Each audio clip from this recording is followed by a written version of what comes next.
En México, aunque en los últimos años se ha visibilizado más el tema, predomina el problema de los casos de abuso sexual. Por ejemplo, en infantes, hay cada minuto 10 casos de abuso hacia niñas o niños en nuestro país, según datos de la organización civil Defendiendo a los Inocentes. El problema de la violación en México. Ese es nuestro tema de hoy en Posta. Ya mencionamos que se estima que cada minuto hay 10 casos de abuso sexual infantil en el país, una estimación bastante alarmante. En cifras compartidas desde el Senado de la República, en México hay 5.2 millones de casos al año de abuso sexual infantil. Así, nuestro país ocupa el primer lugar en este tema, pues 1 de cada 6 infantes ha sufrido abuso sexual. Por cada niño abusado hay 5 niñas víctimas. Y de 1000 casos, solamente se denuncian 100, y de estos, solamente 10 llegan a un juicio. La misma organización civil Defendiendo a los Inocentes estima que en 90% de los casos, las personas que cometen abuso sexual son personas cercanas a las víctimas. Y de estas, el 75% son familiares. En el caso del seguimiento judicial de este tema, entre 2014 y 2018, casi 145,000 víctimas, principalmente mujeres, de presuntos abusos sexuales en México presentaron una denuncia formal. Sin embargo, apenas 5 de cada 100 casos llegaron a una sentencia. O sea, que el 95% de estos casos de presunto abuso sexual siguen impunes. Sin embargo, más allá de las cifras y los datos, humanizar el tema, ponerle una historia, nos ayuda a comprender mejor los alcances y las afectaciones del mismo.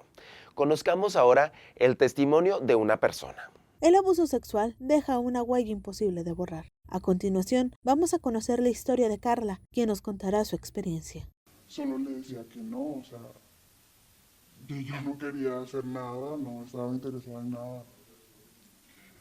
Y me empezó a tocar los senos, luego con su otra mano me tocaba las nalgas y así.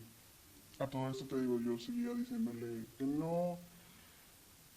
Se sacó su miembro, su pene, y pues te digo, yo estaba de espaldas y me lo empezó a restregar por toda la espalda y por las nalgas. Yo traía una falda y quería meter su mano por debajo. O sea, total que andaba manoseándome. Yo entré en pánico. Para mí, antes de la ayuda, yo era la culpable de eso. Era la culpable de haberle dado alas a que él creyera que podía hacer eso conmigo. Ya una vez que acudí a terapia, pues ya para empezar sé que no es mi culpa. Me quité un peso inmenso en cuanto a eso y luego pues ya me siento un poquito más libre, ya me voy a saber hablar con mis amigos, o sea, ya no temo a, no ando con ese pánico de que cualquier persona a la que yo le dé un poquito de confianza o podamos hablar de cualquier cosa, ni siquiera tiene que ser netamente sexual, este, no me va a hacer eso, o sea, porque no todas las personas son así, y eso también lo entendí después de la terapia. Así como Carla, muchas mujeres, sin importar su edad, han sido víctimas de abuso sexual, agresiones que, aunque haya pasado el tiempo, son heridas que son difíciles de sanar. Informó para Posta Carolina León. ¿Qué dicen las y los especialistas respecto a este tema? ¿Cuáles son las afectaciones personales y las afectaciones sociales del abuso sexual? Escuchemos. Miedo, temor, vergüenza y dolor son apenas algunas de las cicatrices que deja el abuso sexual en las víctimas, huellas que son difíciles de sanar sin importar el género o edad de quien lo sufre. La psicóloga Graciela Cantú explicó que más allá de conocer los hechos, como especialistas tienen la tarea de enfocarse en cómo se encuentra la víctima para así acompañarlas en este proceso. Y entonces hoy les digo, ¿verdad? Que en la actualidad tú puedes denunciar, no importa cuánto tiempo tenga, ¿no? Sino que pues nos basamos en el hecho de que como son secretos, como son cosas que no se dicen, como no sabemos cómo decirlas, eh, podemos ir con este discurso, ¿no? Es que no sabía si me iban a creer, no sabía si alguien iba a actuar, no sabía si esto podía ser real, ¿no? El que alguien más pues se haga responsable de esto y de cierta manera pues pague por este delito, ¿no? Sin importar en qué momento pasó la agresión, las víctimas sufren en demasía. Por ello, la importancia de apoyarlos. Entonces, algo que considero en esto es que no es lineal, tampoco los síntomas son lineales, eh, y algo que me gustaría como que dejar bien en claro es, esa fue una situación, pero eso no eres tú. Tú eres una persona, tú tienes un nombre y eso es lo que tú sigues siendo en lo actual, ¿no? No eres ese momento, no eres ese proceso.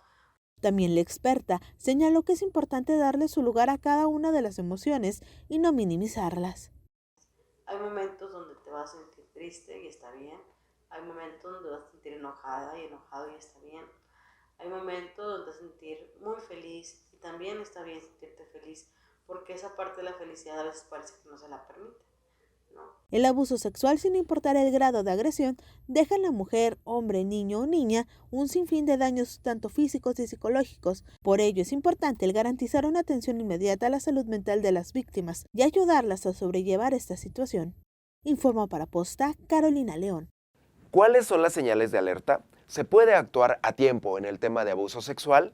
Vamos a escuchar las recomendaciones de una especialista. Si es posible prevenirlo, en DAI, Defendiendo a los Inocentes, lo que trabajamos es la prevención, porque lo que queremos es evitar que llegue primero el abusador. Es muy común, ¿no? Esto en México, entonces necesitamos llegar antes. Sí se puede prevenir. ¿Y cómo lo podemos prevenir? Bueno, informándonos y capacitándonos. Ahorita la gente que está viendo este reportaje se está informando, es una información o un contenido básico. Y lo lamentable es que a veces quienes ponen más trabas es la misma familia. Necesitamos cambiar la manera de pensar. Esto es un delito, el niño no miente, entre más pequeño tiene menos capacidad de inventar un caso de abuso sexual. ¿Por qué? Porque no conoce siquiera las palabras. Un niño fantasea con lo que tiene alrededor, pero si no conoce algo, ¿con qué va a inventar una mentira? Es importante saber que se tiene que proteger al niño, se le tiene que separar del abusador y el abusador va a reincidir. Hay que creerlo. Todo esto es prevención. Hay ambientes en los que son más propensos los casos de abuso sexual, que es cuando un niño se puede quedar a solas con un adulto. O si los dejamos a solas con algún cuidador, sean abuelos, sea un tío, sean primos, esto llega a pasar.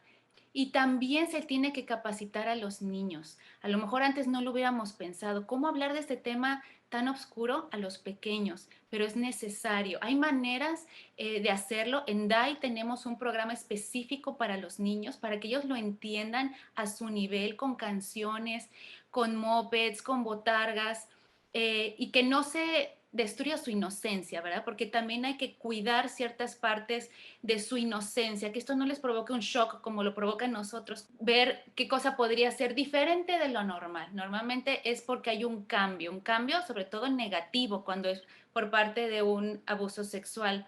Puede darse un comportamiento muy sexualizado, puede ser que el niño esté buscando frotar sus genitales en algún lugar o con alguna persona. Tiene palabras muy sexuales que dice, ¿dónde aprendió esta palabra si está tan pequeño?